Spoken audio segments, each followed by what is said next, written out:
Mas como que o senhor acredita que o cristão, temente a Deus, deva lidar com a política ou até mesmo a política partidária? Como que nós, ou como que a igreja, até que ponto a igreja se envolve, até que ponto a igreja não se envolve, dentro dos princípios bíblicos? Como que nós devemos agir em nossos dias ou em qualquer dias que nós estivermos vivendo? Olha, essa é uma questão polêmica, né? Acaba dividindo muito as opiniões, né? Mas eu pessoalmente acredito que nós devemos nos basear nos princípios bíblicos para tudo, inclusive nas questões políticas. Então, eu acho que no mundo correto, os cristãos estariam mais envolvidos na política. Inclusive, o nosso desejo é que a política fosse dominada por cristãos, né? E nós tivéssemos cristãos trabalhando em todas as áreas, assim como eu creio que somos chamados para dominar a academia, para dominar a área da saúde, a área do direito.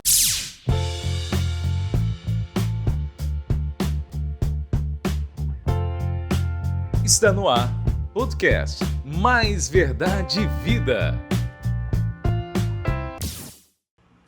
Graça e paz a todos vocês, estamos iniciando mais um podcast Mais Verdade e Vida. Para nós é um momento de muita alegria, queremos que você esteja nos acompanhando, nós temos um convidado muito especial hoje para estar conosco e queremos que este momento seja um momento onde você possa aprender, possa buscar mais conhecimento através da experiência da vida e principalmente dos princípios bíblicos. É o podcast Mais Verdade e Vida e nós agradecemos muito a sua presença. Desde já, está aparecendo nas telas aí as nossas redes sociais, esteja curtindo, se inscrevendo e eu peço a você, realmente se inscreva no canal da nossa igreja, a Igreja Presbiteriana do Parque Bandeirante, para que quando nós tivermos um podcast novo, chegue a notificação aí para você e você possa assistir, tá bom? Nossos agradecimentos também àqueles que nos ajudam, a Zucoloto Transporte e a Manancial Projetos, Fachadas e Painéis. A estes queridos, nossos agradecimentos. Se você quiser fazer parte dessa equipe, venha, nos procure para que esteja também participando em nome de Jesus. E hoje nós estamos aqui com o Reverendo Mateus. Reverendo Mateus, ela é da Igreja Presbiteriana de Jussara, no estado de Goiás, e queremos saudá-lo com a graça do Senhor Jesus. Seja bem-vindo, Reverendo Mateus. Muito obrigado pela sua presença aqui no nosso podcast. Obrigado, pastor. Agradeço ao convite, a oportunidade.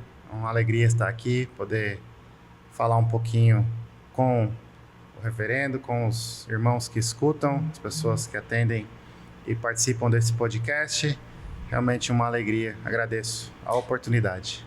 Reverendo, o senhor formado em teologia pelo Greenville Seminar, na cidade de Greenville, em Carolina do Sul. E nós queremos que o senhor conte um pouquinho como que chegou até lá, né? Como que Deus, pela sua imensa graça, o levou a um outro país, a uma outra cultura, uma outra jornada, aprender de teologia naquele lugar e voltando para nos abençoar aqui no nosso querido Brasil. Certo. A minha história é um pouco... não tem nada de surpreendente no ponto de vista que não aconteceu de eu estar uma noite dormindo e ter um sonho, nada revelando, nada assim. Aconteceu que de vez em quando eu sentia uma vontade, na verdade era mais uma ideia, e se eu for para o seminário e for um pastor? Mas logo, rapidamente, eu mandava essas ideias embora. Não, isso não tem nada a ver, não é para mim, não, e pronto. Só que na etapa final do meu curso de faculdade, eu tive mais esse pensamento com mais frequência e toda vez sempre, não é isso, deixa para lá. Até que um dia eu, voltando da igreja à noite, eu conversei com a Priscila, minha esposa, ela nunca tinha tido nada disso. Eu estava pensando, e se eu for para o seminário? E ela olhou para mim, vamos. Eu assustei, né? Nossa, que resposta rápida. O senhor não esperava, mas ela topou assim. Mas aí ficou por isso. Só uma conversa de casal no carro, indo para casa, nada... Vocês já tinham filhos? Nada profundo. Porque geralmente os filhos impactam muito nessa decisão, né? Como é que vai ser a questão dos filhos? Eu acho que quando tive essa primeira conversa, ainda não. Não lembro se ela estava grávida, mas acho que ainda não. Mas aí aconteceu que, depois disso, essa vontade parece que foi ascendendo. Só que eu tinha um problema. Eu não estava feliz no meu trabalho, fazer um estágio, né, na Faculdade de Engenharia Mecânica, tinha sido efetivado no estágio, mas não estava contente fazendo aquilo. E aí eu fiquei com medo. Não, às vezes eu só quero ir para o seminário porque qualquer coisa é melhor do que o que eu estou fazendo agora. E é por isso que eu posterguei ainda mais a decisão. Realmente com receio de ser a motivação errada, né? Só que o desejo continuou. Conversei com o meu pastor na época, pastor Rovaldo. Hoje ele é pastor lá na primeira igreja de Campo Mourão, no Paraná. Sua cidade, aonde era, reverendo? Isso, eu morava em Rondonópolis, Mato Grosso. Rondonópolis, Mato Grosso, isso, muito bem. O pastor era o reverendo Rovaldo, que é meu tio também. Aí eu conversei com ele ficou uns 40 minutos falando das dificuldades do ministério. Falou, olha, como tio, eu não quero que meu sobrinho seja um pastor, não. Mas aí depois que ele falou, e eu ouvi, entendi, mas parece que nada daquilo fazia sentido. Eu falei para ele, olha, eu ainda quero. Ele falou, como pastor, eu estou muito feliz. A fala do senhor me faz lembrar do reverendo Augusto Nicodemos, ele falando que alguns anos que ele lecionava para o bacharelado, os primeiros anistas do seminário, ele costumava colocar um monte de empecilhos, dificuldades, para saber mesmo, você está aqui porque você foi vocacionado ou porque você foi apenas chamado, assoviado aí, né? Então, o senhor passou por esse período de provação também. Passei, mas parece que a gente não quer ouvir, né? E a vontade continuou, e aí dali em diante as coisas foram acontecendo. O conselho me adotou como aspirante, né? Tem aquele período ajudando ali na igreja, tudo. E aí depois de um tempo fui apresentado como candidato ao presbitério. E aí, por coincidência, que a gente sabe que não é coincidência, o presidente do presbitério, o reverendo Emerson Arruda, ele sabia de um rapaz, amigo dele, que ia fazer seminário nos Estados Unidos. E aí, nesse período em que eu estava sendo apresentado como candidato, os passos iniciais para começar a ida ao seminário, ele me procurou e falou, Matheus, eu sei que você já domina o inglês, eu trabalhava como professor de inglês na época, eu conheço um rapaz que está indo para lá, eu acho que você tem o perfil e seria uma oportunidade boa para o nosso presbitério. Acho que nunca enviou ninguém para fora, vamos tentar, o que você acha? Aí eu conversei com a minha esposa, ela falou, vamos tentar. Eu falei, não, então vamos tentar. Só que a nossa estratégia foi não fechar as portas para o seminário no Brasil. Então, a gente nunca teve uma atitude assim, só vou se for lá, só vou se for para os Estados Unidos. Então, eu fiz todo o caminhar para ir para o seminário aqui no Brasil, da IPB mesmo. Me inscrevi no vestibular, passei. Inclusive, paguei a matrícula e o primeiro aluguel lá em Campinas, né, que era o seminário que eu tinha escolhido fazer. E nesse tempo, enquanto eu fiz o caminho, né, para ir para o seminário aqui, eu me inscrevi nesse seminário lá nos Estados Unidos. Só escrevi em um, só nesse que tinha um contato que falou, não, é assim que faz, fala com fulano. Não saí também mandando meus documentos para todo mundo, só me inscrevi lá. E falei, seja o que Deus quiser, né? É a direção de Deus, porque tanto nos Estados Unidos como no Brasil são vários seminários, né? Isso. Só no Brasil hoje nós temos se eu não me engano agora aprovados os últimos, são 10 seminários esparramados pelo Brasil. Ele falou de Campinas, eu me formei no seminário de Goiânia, tem o de Brasília, temos no Nordeste, Recife, por vários lugares, mas o senhor nunca fechou as portas para um seminário local. Porém, com essa possibilidade dos Estados Unidos. Em paralelo, eu me inscrevi para tentar. Aí passou um tempo, eles me aceitaram como aluno. Você foi aprovado. Demorou. Estava quase desistindo. E aí eu mandei um outro e-mail com outro problema. Falei, mas eu não tenho como pagar. Então vocês me aprovaram, mas eu preciso de uma bolsa, né? E aí eles falaram, manda mais esses outros documentos, né, a parte burocrática, e a gente vai mandar pro pessoal que analisa isso e vamos ver. E ficou por isso muito tempo. Por isso que eu disse que eu cheguei a pagar o aluguel, a minha primeira mensalidade no seminário, porque a reunião do nosso presbitério era no final de janeiro e as aulas começavam na primeira semana de fevereiro. Uhum. E aí, normalmente, é nessa última reunião que um candidato já aprovado é notificado, ó, o candidato passou, vai começar os estudos, né? Então, estava no último fim de semana de janeiro, poucas horas antes de ir para a reunião do presbitério, tudo certo para estudar em Campinas e essa posição aberta lá nos Estados Unidos. E aí, o reverendo Emerson estava me procurando, e aí... Vamos esperar, qual que foi a resposta. Pressão. Aí eu, na hora do almoço, cheguei em casa, escrevi um e-mail falando assim, quero agradecer a oportunidade que o seminário aí de Greenville me deu, me aceitando como aluno, mas infelizmente, por questão de tempo, não vou poder atender as aulas aí. Aí expliquei direitinho, que é porque a reunião do presbitério já ia acontecer e eu não queria deixar para começar os estudos no outro ano, né? Ficar um ano sem... parado, né? Aí, e por falta de tempo, então, eu preciso abrir mão da vaga que eles me deram para começar aqui no Brasil mesmo. Eu estava com o e-mail escrito, eu liguei para a Priscila, vou abrir mão da vaga lá, demoraram demais para responder sobre a bolsa, a gente tem que decidir. Eu já tinha filho nessa época e eu ia ter uma semana para mudar e começar a estudar em Campinas. Uma semana, né? Apenas. E aí, nessa conversa... Falando com ela, chega um e-mail com uma frase só. A sua bolsa foi aprovada. Aí o frio na barriga. Aí apaguei o rascunho, não enviei. E aí fomos para a reunião do presbitério e lá foi colocado diante dos pastores. Olha, o candidato Mateus está tudo certo para estudar em Campinas, mas ele também ganhou uma bolsa e foi aprovado para estudar nesse seminário.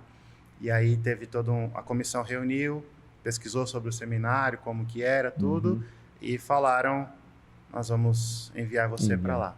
Então, foi assim que eu fui parar lá em Greenville, nos Estados Unidos. Pastor, e como foi essa experiência, né, de um brasileiro indo para o sul da Carolina?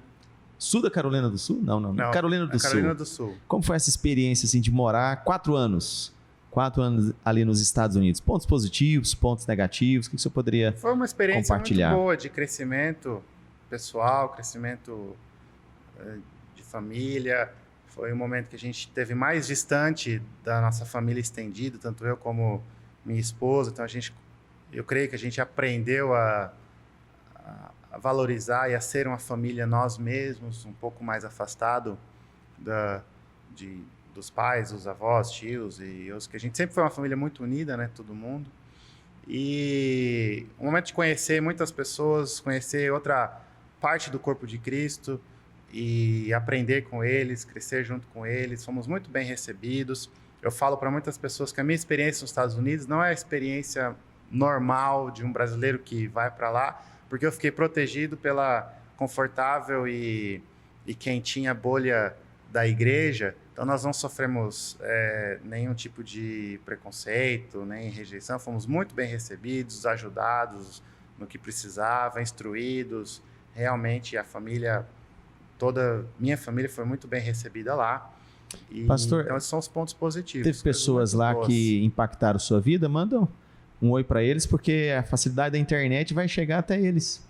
Tem vários, né? O pessoal no seminário, os professores, todos. É um seminário pequeno, então tinha facilidade de ter esse contato mais direto com os professores. E realmente professores piedosos, homens de Deus, que não só se viam como professores, mas como amigos, irmãos.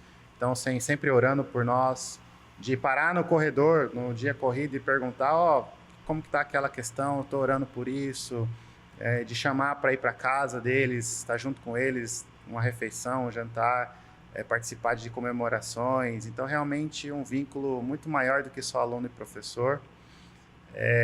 Na igreja também, sou muito grato ao pastor Marty, né? Marty Martin, o nome dele, que era o pastor da igreja que a gente foi membro, um homem que sabe instruir muito bem e ensinar aqueles que estão com ele, lidera muito bem a igreja, sempre dando conselhos, sempre ajudando. Então, mando um abraço muito carinhoso para ele, marcou muito a minha vida. E outras famílias da igreja, tem uma mulher chama Sherry, que meio que adotou a Priscila, que chegou lá num país estrangeiro, sem conhecer nada, sem falar a língua, e eu o dia inteiro no seminário, que era integral, então só ela e o Henrique, meu filho mais velho, né, na casa, e ela então ia lá sem falar português e a Priscila sem falar inglês. Ela ia lá, entrava, almoçava com a Priscila, com a ajuda do celular traduzindo, e tentava conversar, tentava ensinar. Aí no outro dia ela ligava para a Priscila: tô passando aí, nós vamos em tal lugar, levava ela junto, não dava nem muita escolha para a Priscila, não, vamos junto, vamos lá. Então realmente marcou muito e foi uma bênção na vida da Priscila. E tem muitos outros, os diáconos, os presbíteros, falar só alguns nomes vai ofender outros que nos ajudaram muito e marcaram muito. Então, vai acabar deixando alguns assim tristes, né? Porque a igreja toda acolheu esses nossos irmãos ali, foi uma experiência fantástica. Que bênção, reverendo, a gente fica muito feliz. O senhor tem Instagram? Tem, mas eu não uso muito, não. Vai ter poucas fotos. É porque eu gostaria que você entrasse então no nosso Instagram. Nós temos o Instagram da igreja, está aparecendo aí no rodapé do seu vídeo, para que você pudesse seguir o nosso Instagram, que nós temos aí muita coisa legal para que você possa estar compartilhando também. Além, é claro, do nosso canal no YouTube, qual nós temos aí, além de podcast, nós temos as pregações, louvor, mensagens, estudos bíblicos. E por falar em estudo bíblico, pastor, hoje a doutrina, o conhecimento, o intelectualismo está sendo muito renegado a uma subcategoria. O que o senhor acredita assim, que o cristão, como que o cristão precisa levar, como o cristão precisa tratar as doutrinas bíblicas da Escritura? Com a seriedade? Por que está tendo esse, às vezes, desleixo no estudo, no conhecimento, no preparo?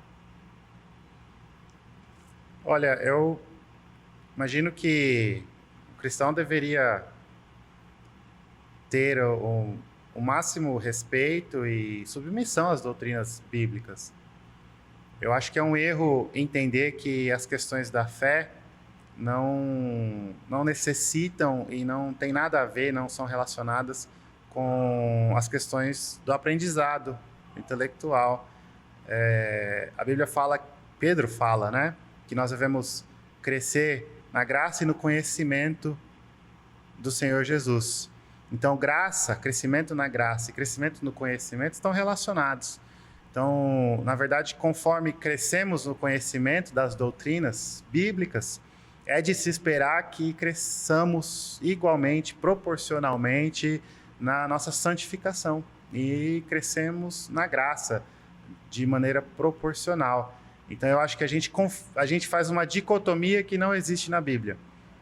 Intelecto, estudo é uma coisa, fé, graça, espiritualidade é outra. Eu acho que, na verdade, o motivo para estudarmos teologia e crescermos no conhecimento das doutrinas é exatamente para também crescermos no nosso relacionamento com Deus, de intimidade, de santidade e assim por diante. Acho que as coisas estão relacionadas diretamente. Explica um pouquinho melhor o que é essa dicotomia. Ela é nova, é antiga? Como que a gente pode ensinar para o nosso ouvinte a respeito dessa dicotomia que, em tese, não deveria existir? Essa separação, né, entre razão e fé, por exemplo, eu não acho que é nova. Eu acho que é algo que vem historicamente aí desde do tempo do Iluminismo, por exemplo. Essa separação foi mais absoluta. Eu acho que sempre existiu um pouco disso. Jesus confronta os fariseus, os saduceus, e os fariseus focavam no externo, ignoravam o espiritual. Já é uma forma de separar as coisas sem...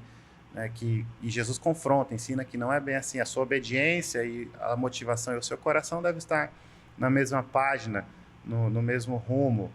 Então, não acho ser novo, mas talvez esteja mais espalhado e mais comum.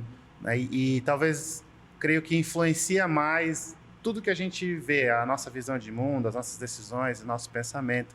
Eu acho que isso talvez seja mais presente na modernidade, mas essa separação, fé e razão, ela não é algo recente, eu acho que é mais antigo. É antigo e é muito prejudicial para a cristandade como um todo, né? Mas pegando esse ponto de vista, como assim que nós podemos dialogar com a cultura, como que nós podemos dialogar hoje com a arte, com a música, como que o cristão consegue viver dentro dessa cultura humana sem perverter os princípios, sem negociar princípios bíblicos inegociáveis? Eu acho que o segredo, na verdade, parece até arrogante eu falar assim, né? Eu acho que o segredo, como se eu tivesse as respostas todas, né? Creio que começa tendo uma visão de mundo segundo a Bíblia, uma visão bíblica. Entender que esse mundo que nós vivemos foi criado por Deus e Deus viu que era bom. Então, Deus criou o mundo com muitas coisas boas, com a possibilidade do prazer, da alegria, da celebração. A gente aprende sobre a bondade de Deus experimentando as coisas boas do mundo também. Só que, ao mesmo tempo, o mundo é um mundo caído, que foi sujo, então. Então, o mundo belo que Deus criou é como se estivesse cheio de poeira do pecado. Então, a gente não pode nem ir para o extremo de que nada presta e nem ir para o extremo de que tudo é bom e nada está errado. Mas a gente tem que entender que a gente vive num mundo bom, criado por Deus, mas contaminado pelo pecado. Então, não necessariamente as coisas são boas ou ruins, mas a maneira que o homem pecador usa pode ser boa ou pode ser ruim. E isso é muito mais difícil do que simplesmente criar uma regra. Você tem que se isolar disso, evitar aquilo e não fazer essas coisas. É mais fácil isso do que buscar um discernimento e um conhecimento para julgar por si só. Isso é algo que vai ser bom para mim, que vai ser edificante, que é apropriado, ou como diz Paulo, me convém, ou só é lícito. Eu acho que esse é o caminho que a gente deve começar, transformar a forma que a gente vê as coisas, para não sair nem no extremo, tudo é ruim, é mundano, pecaminoso, ou tudo é bom e tudo pode, tudo é apropriado. Não é nem um extremo nem outro, mas exige sabedoria e a graça de Deus para nos conduzir nessas questões. Dentro desse ponto também, nós cristãos somos convocados por Deus a proclamarmos o Evangelho. O que é o Evangelho e como nós podemos, de maneira atrativa, comunicar o Evangelho hoje para aquele que deseja ser um evangelista, usar os seus dons, levar a mensagem de Cristo para as pessoas? Como nós podemos fazer para fortalecer e melhorar essa comunicação do Evangelho? A primeira parte foi o que é o Evangelho, né? Eu acho que a Bíblia nos ensina que o Evangelho é Jesus Cristo. E o que ele fez, quem ele é, o que ele oferece e o que ele exige que as pessoas façam. Então, o Evangelho se baseia na pessoa, obra e nas demandas de Jesus Cristo. Ele é o Filho de Deus que veio ao mundo para salvar pecadores. E aqueles que creem nele, que se arrependem dos seus pecados, têm a vida eterna. E ele é o rei que está julgando e reinando sobre toda a terra e um dia vai voltar para levar aqueles que nele creem para reinar com ele, né? A Bíblia nos ensina. Então, eu acho que são esses fatos, essas verdades que constituem o Evangelho. E se você tem mais tempo e mais possibilidade, você pode expandir e ser mais detalhado nessas questões, mostrar como Deus criou o mundo, o homem está em rebeldia com Deus, mas Deus abriu as portas para que o homem retornasse a ele através de Jesus Cristo, e que Jesus Cristo veio ao mundo, viveu uma vida de obediência, cumprindo com toda a lei, toda a justiça, que se identificou com os homens pecadores e sem pecado nenhum assumiu sobre si os nossos pecados, pagando o preço por eles, dando perdão, reconciliação, ressuscitou, vencendo a morte e dando vida eterna, e nos dá o Espírito Santo, que é a primeira parcela, né, como a Bíblia diz, das bênçãos e dos benefícios de Cristo Jesus. Eu acho que o Evangelho se resume nisso. Claro que é difícil resumir em um minuto o Evangelho, mas esses são os pontos principais. E como que a gente pode comunicar melhor e ser mais efetivos nisso? Eu creio que de uma forma informal, né, falando aqui desse evangelismo que todos devem fazer, não nos referindo ao campo missionário e às pessoas que têm um chamado e servem exclusivamente nisso, mas os cristãos do dia a dia, que são advogados, professores, zeladores, vendedores, no dia a dia, todo cristão tem o chamado de fazer discípulo. Eu acho que é buscando uma intencionalidade nos relacionamentos e uma sensibilidade para perceber as oportunidades de comunicar o evangelho. E tudo isso enfeitado, adornado por uma vida de santidade e um testemunho cristão. Vida de santidade, testemunho cristão. Lembre-se sempre disso. Nós queremos agradecer o nosso apoio cultural do Zucoloto Transporte, também da Manancial, projetos, fachadas. O Instagram está aparecendo aí no seu visor. Que Deus esteja abençoando muito a sua vida. Pastor, a nossa missão enquanto igreja realmente é comunicar o evangelho, é adorar a Deus, é viver realmente os princípios bíblicos que Deus requer de cada um de nós. Mas há momentos que o cristão ele passa por sofrimento, por lutas, por dificuldades. Nós temos hoje uma vida muito difícil, sobrecarregada, muitas obrigações, e vez ou outra nós temos alguns que estão sucumbindo à dor, ao sofrimento. Que conselho o senhor daria para aqueles que estão, às vezes, entrando nessa espiral do sofrimento, causando realmente dor à sua família, a si mesmo, em doenças ou problemas como ansiedade, depressão, sentimento de culpa? Como lidar com tudo isso?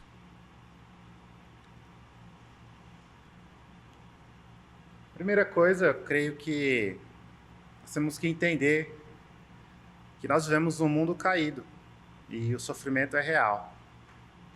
Aquela ilusão e a visão utópica de que tudo vai bem e de que tudo vai ficar em paz, na verdade ela é uma visão escatológica. Na glória tudo vai ficar bem e em paz. Mas enquanto Jesus Cristo não voltar, nós estamos num mundo onde os efeitos do pecado estão ao nosso redor.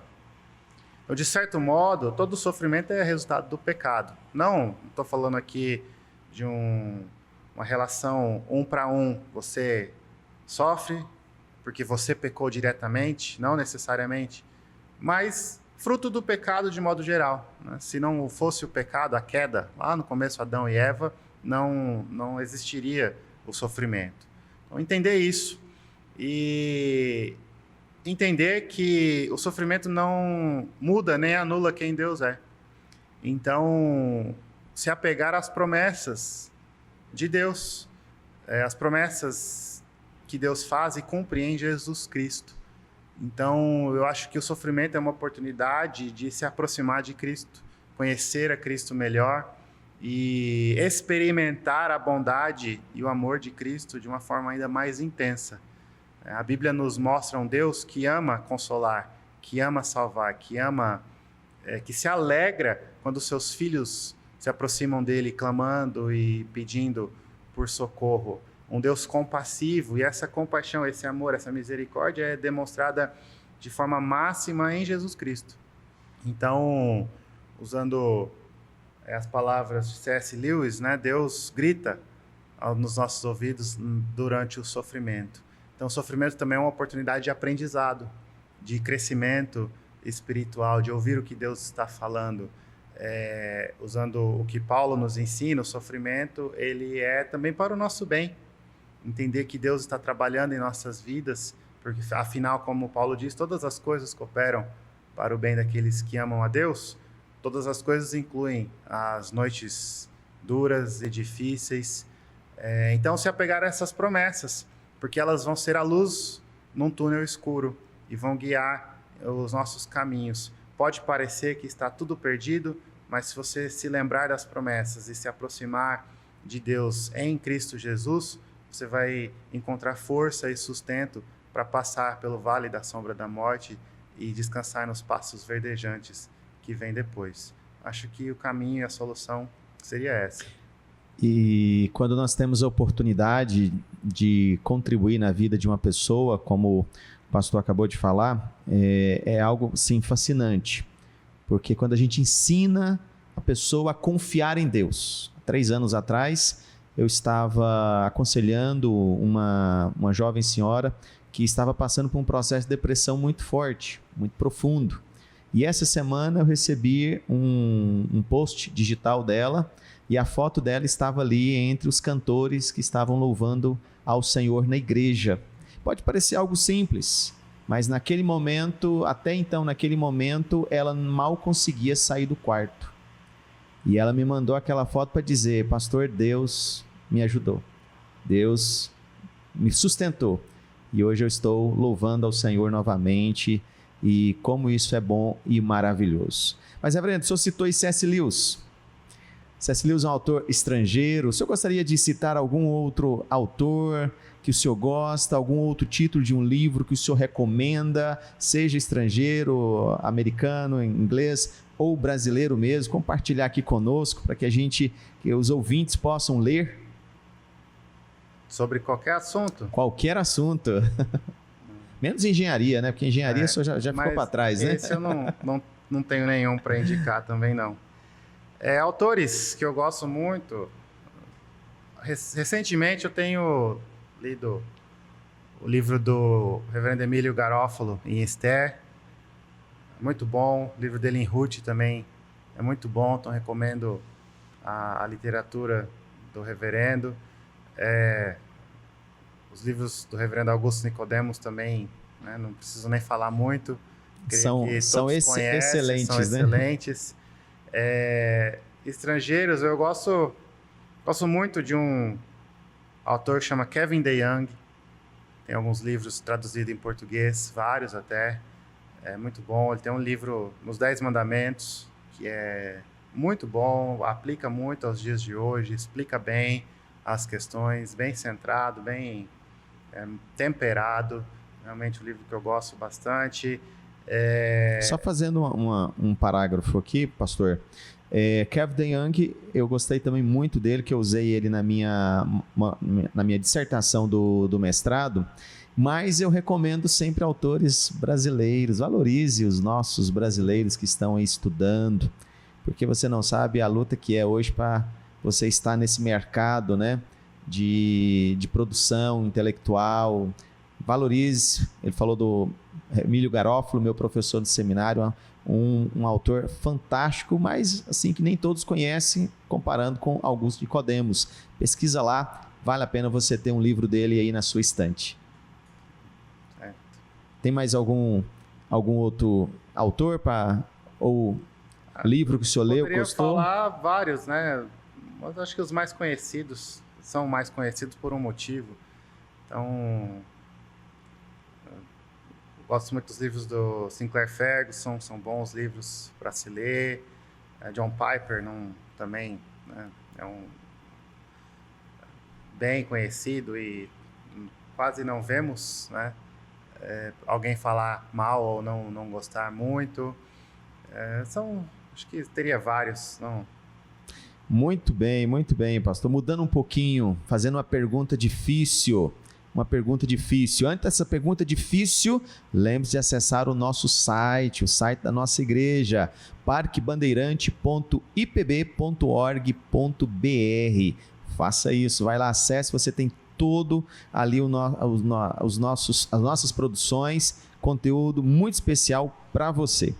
Reverendo, é possível conciliar a responsabilidade humana com a soberania de Deus? É possível isso? Explique para nós. Essa é uma pergunta difícil de se responder, né? Se eu tivesse a resposta, eu acho que eu seria um dos autores mais lidos, né? Seria resolver um problema que persiste aí há muito tempo. Eu acho que a solução não é tentar conciliar, mas entender que não necessariamente uma anula a outra. Explique um pouquinho para o ouvinte que talvez nunca tenha pensado nisso, né? Soberania de Deus, o que é responsabilidade humana, o que é... Certo. Soberania de Deus é a doutrina que nós cremos, e a Bíblia ensina claramente que Deus é soberano, ou seja, Ele é Senhor, Ele governa e Ele determina tudo o que acontece tudo que já aconteceu, inclusive as ações de suas criaturas. Então Deus é soberano. Jesus Cristo nos diz que um fio de cabelo não cai de nossa cabeça sem que o Pai permita. Uma folha não cai de uma árvore sem a permissão de Deus. Deus governa os passos, Deus governa os segundos, os minutos de todas as coisas, de todas as pessoas, a todo momento. É tudo segundo a determinação de Deus, que já pré-ordenou todas essas coisas. Então nós queremos um Deus soberano, absolutamente soberano. Ao mesmo tempo, a Bíblia nos ensina que esse Deus que é Senhor e soberano, ele também é juiz e ele julga o pecado. E ele faz isso justamente, ele faz isso porque é direito dele, é dever dele, ele é Deus santo, que não tem pecado nenhum e não tolera o pecado. Então, como pode Deus ser soberano e determinar até as ações humanas e o homem ser responsável pelo que faz? Muitos dizem que o homem é um mero fantoche nas mãos de um Deus autoritário, outros dizem que Deus não é soberano e que o homem é livre para fazer o que quer. Mas a Bíblia ensina ambas verdades, claramente. Inclusive em alguns versículos, se eu não me engano é Lucas, eu não vou me lembrar agora exatamente, vai ser um versículo no Evangelho de Lucas, em que Jesus fala as duas coisas no mesmo versículo, da soberania de Deus e da responsabilidade humana. Como conciliar as coisas? Não é tentar resolver à luz do nosso entendimento, da nossa mente limitada. Nós estamos falando de um Deus eterno, infinito, que nós não compreendemos completamente. Nós aprendemos sobre Ele na medida que Ele se revelou a nós nas Escrituras e em Seu Filho Jesus.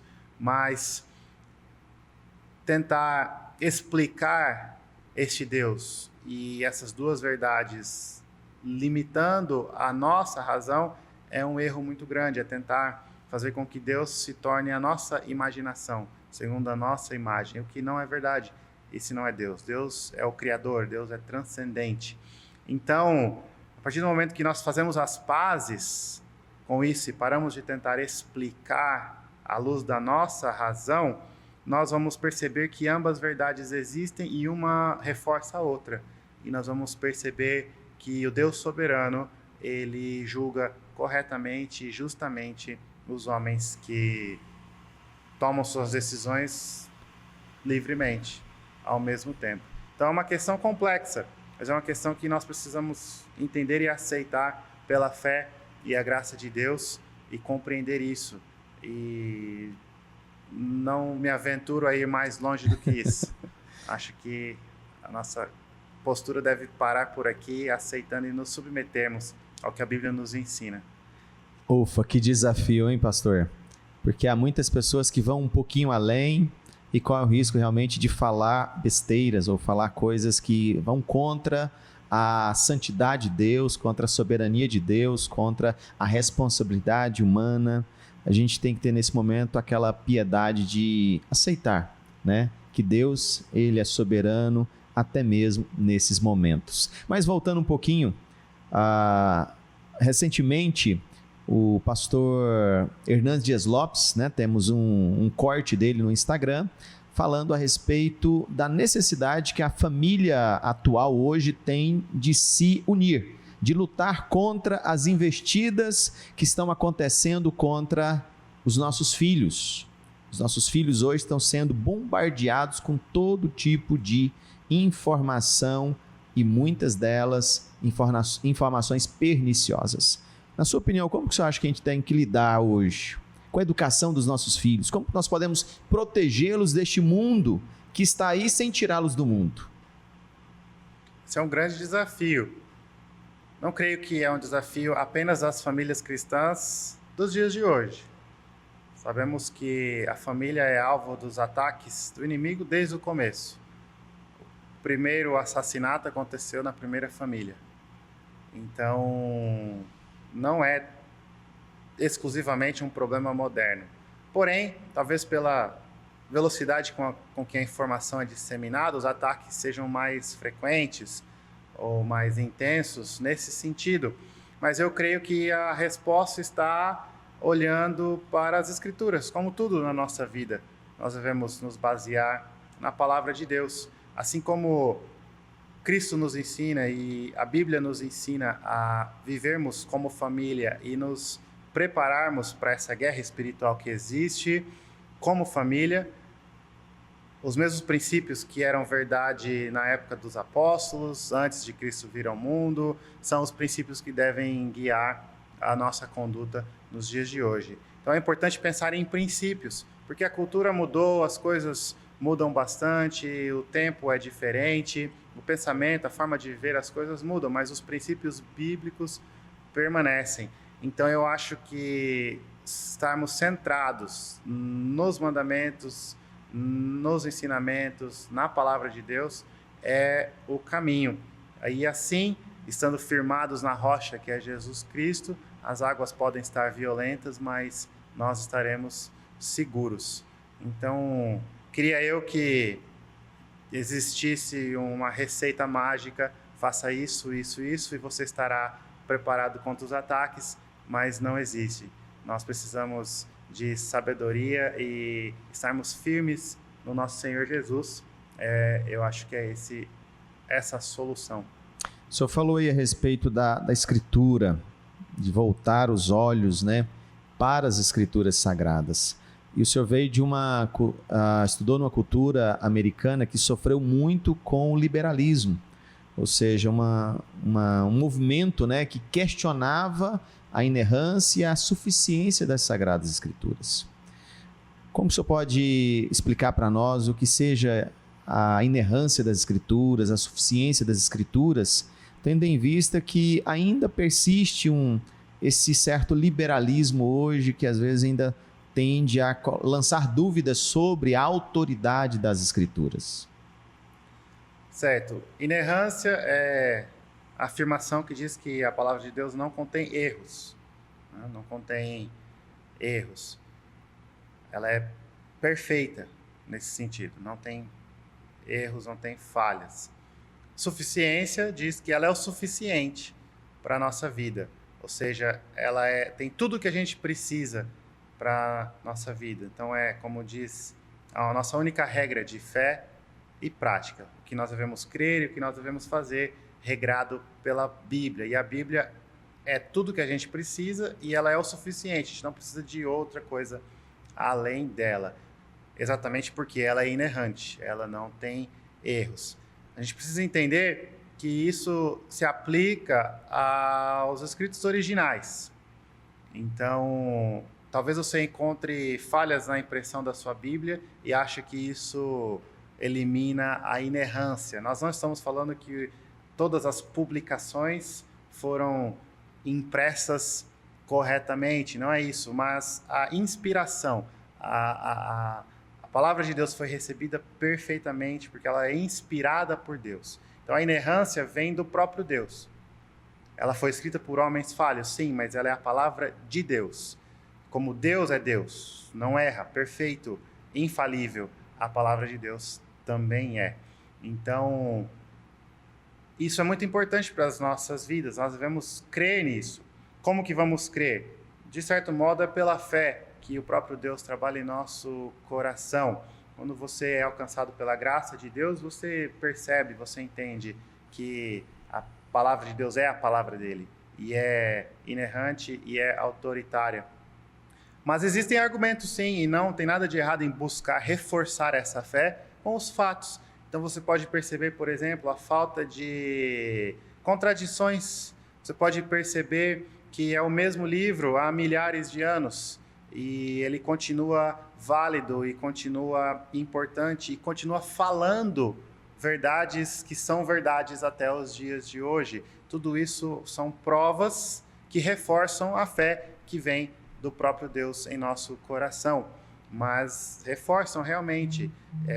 Existem muitos estudiosos que o trabalho deles é exatamente provar e mostrar os argumentos gramaticais, históricos, as pesquisas e tudo mais, comprovando e reforçando essa inerrância. Então, acho que a gente pode afirmar para o nosso ouvinte, você pode crer na palavra de Deus, você pode confiar nas Escrituras, porque é a palavra de Deus. Talvez muitos questionem sobre traduções. Existem várias traduções da palavra de Deus. Eu gosto bastante de uma ilustração que eu acho que é Van Til que usa. Ele diz que as traduções bíblicas é como se fosse aquele pouco de água que sobe para cima da ponte quando chove. Então imagina uma ponte, um rio e uma ponte atravessando esse rio.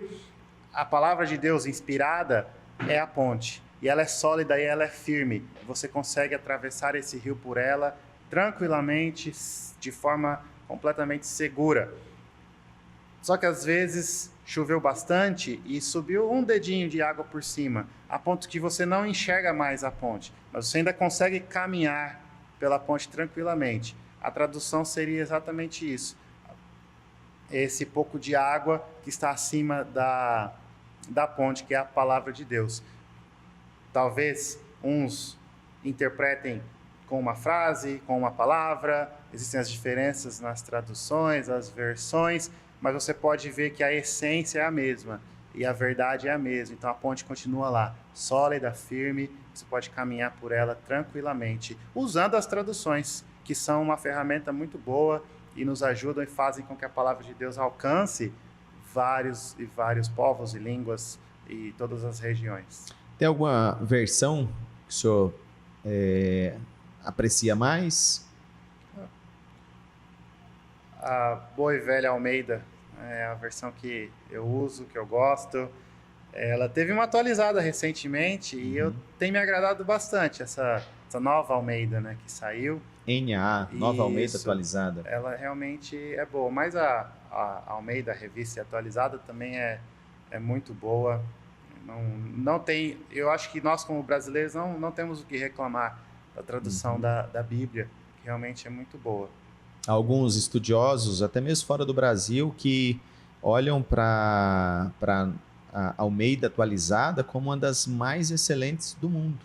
Sim, nós temos aí a NVI, nova versão internacional, a NVT, nova versão transformadora, mas a revista atualizada ainda é uma grande versão na qual nós precisamos estar sempre lançando mão e estar vale presente. Dizer que, né? Nós estamos invalidando a NVI, a nova tradução na linguagem dos dias de hoje que tem, né? Eu acho que é importante você estar lendo a Bíblia e desde que não seja uma tradução alegórica, que infelizmente existem algumas, em inglês, por exemplo, existem algumas que são bem alegóricas. O que é isso? Eles alegorizam muito os acontecimentos, então modifica bastante a mensagem, acaba alterando até a essência. Agora, aquelas que são traduções mesmo, que nós conhecemos, você pode ter a sua preferida e não tem problema, não te diminui nem aumenta. O importante é você estar lendo aquilo que te agrada, que você está confortável, que você entende. Se possível, se você quiser, faça um rodízio. Né? Esse ano, a minha leitura, eu vou ler Almeida, ano que vem eu vou ler a NVI. É interessante esse comparativo e perceber, também é um exercício legal de se fazer, e alterando as traduções. Muito bom, pastor. Fazendo um parênteses aqui, o senhor dá aula de inglês? Aproveitando aí Algumas aulas. Algumas aulas. Isso. Olha, talvez ainda há espaço, né? Exatamente. Na sua agenda aí. Muito bom. Nós estamos nos aproximando da Páscoa. Momento muito importante para o povo cristão, para a igreja evangélica. Mas a Páscoa também foi um momento muito importante para o povo judeu. Pastor, qual a diferença entre a Páscoa judaica, a Páscoa cristã? O que representa realmente a Páscoa para nós hoje? A Páscoa judaica foi instituída ali por Deus, através de Moisés, né, quando o povo estava escravizado no Egito. E ela é difícil responder rapidamente, porque ela tem um significado teológico muito profundo e muito amplo. Mas, de forma resumida, ela celebra o fato de que Deus passou por cima dos israelitas, do povo judeu, e ao invés do primogênito deles morrerem, o animal, o cordeiro, morre no seu lugar. O primogênito ali simbolizava ou significava toda a família. Então, o significado é que o povo judeu merecia a morte, que é o salário do pecado. Mas Deus deu outro sacrifício no lugar do povo, no lugar da morte do seu povo, o cordeiro é que morre. Então a Páscoa judaica aponta para a Páscoa cristã, que é onde nós temos realmente o Cordeiro de Deus, que deu a sua vida para salvar os pecadores. Então, ao invés de nós morrermos pagando o preço pelo nosso pecado que nós merecemos, Cristo, o Cordeiro de Deus, morreu no nosso lugar. Então, eu acho que a Páscoa judaica, ela aponta e se cumpre na Páscoa cristã. Então, nós celebramos aquilo que os judeus esperavam e tinham a esperança que aconteceria. Nós já celebramos isso acontecendo. Mais uma vez, os significados, os símbolos e as aplicações são inúmeras. Levaria muito tempo para falarmos sobre tudo, mas de forma resumida seria isso. É um momento muito importante, uma celebração muito essencial, porque celebra exatamente que o Cordeiro de Deus morreu no nosso lugar e nós temos a liberdade. Assim como os israelitas foram libertos da escravidão no Egito, através do sacrifício do Cordeiro, nós somos libertos da escravidão do pecado, através do sacrifício do Cordeiro de Deus, Jesus Cristo. Então, o resumo seria: a Páscoa judaica aponta e se cumpre na Páscoa cristã, que é o que nós celebramos. Muito bom, reverendo, muito bom. E mudando bastante de assunto, né? Passando para os dias atuais, hoje nós temos no cenário político uma nova postura, né? Um novo governo com uma nova ideologia, saindo de uma ideologia há poucos anos atrás, estamos vivendo outra, chamada mais de direita, agora mais de esquerda, existem aqueles que são de centro. Mas como que o senhor acredita que o cristão, temente a Deus, deva lidar com a política, ou até mesmo a política partidária? Como que nós, ou como que a igreja, até que ponto a igreja se envolve, até que ponto a igreja não se envolve, dentro dos princípios bíblicos? Como que nós devemos agir em nossos dias ou em qualquer dias que nós estivermos vivendo? Olha, essa é uma questão polêmica, né? Acaba dividindo muito as opiniões, né? Mas eu pessoalmente acredito que nós devemos nos basear nos princípios bíblicos para tudo, inclusive nas questões políticas. Então, eu acho que no mundo correto, os cristãos estariam mais envolvidos na política. Inclusive, o nosso desejo é que a política fosse dominada por cristãos, né? E nós tivéssemos cristãos trabalhando em todas as áreas, assim como eu creio que somos chamados para dominar a academia, para dominar a área da saúde, a área do direito. Nós somos chamados para dominar o mundo, né? E para ter esse domínio cultural, faz parte do que nós somos chamados. Mas, infelizmente, a igreja tem se fechado e aberto mão de alguns pontos. Na questão individual de cada um, creio que é realmente uma questão pessoal. Você deve ter sabedoria e discernimento para interpretar e para tomar suas decisões naquilo que você acredita ser o que a Bíblia te ensina. Acho que o fator principal e que se torna um problema é que muitos estão confundindo a política atual com o reinado de Cristo e se esquecendo que toda autoridade é uma autoridade debaixo da autoridade de Jesus Cristo e que o nosso Deus é soberano e ele determina quais são os movimentos ou as ideologias políticas que estão à frente em cada tempo. Então, o governo atual, o governo anterior, não foi acidente nem por acaso, mas foi exatamente segundo a vontade de Deus. Se nós entendemos isso, entendemos que, independente de quem esteja, qual ideologia, qual governo esteja à frente do nosso país, nós temos um rei que reina poderosamente, nós vamos ficar muito mais tranquilos para conseguir exercer o nosso papel e fazer o nosso trabalho, confiando no Rei Jesus Cristo. Se as coisas vão melhorar ou vão piorar, isso aí nosso Deus sabe e é segundo o querer dele. Se ele determinou, nós devemos aceitar. O que não impede, obviamente, de o envolvimento, de cobrar, de ir atrás dos direitos. Não é isso que eu estou falando, mas não coloque a sua esperança, não coloque a razão de você descansar ou não descansar à noite, por exemplo, nesses governadores, né? Não confie nos príncipes, a Bíblia diz, né? Mas sim no nosso Deus. E com sabedoria e discernimento, interpretando e julgando por si à luz das Escrituras. Não acho que cabe a mim dizer crente vota em fulano, crente vota em ciclano. Acho que esse não é o papel do pastor, não é o papel da igreja, mas é ensinar os princípios bíblicos para que cada um tenha esse discernimento e aplique o que aprende no dia a dia.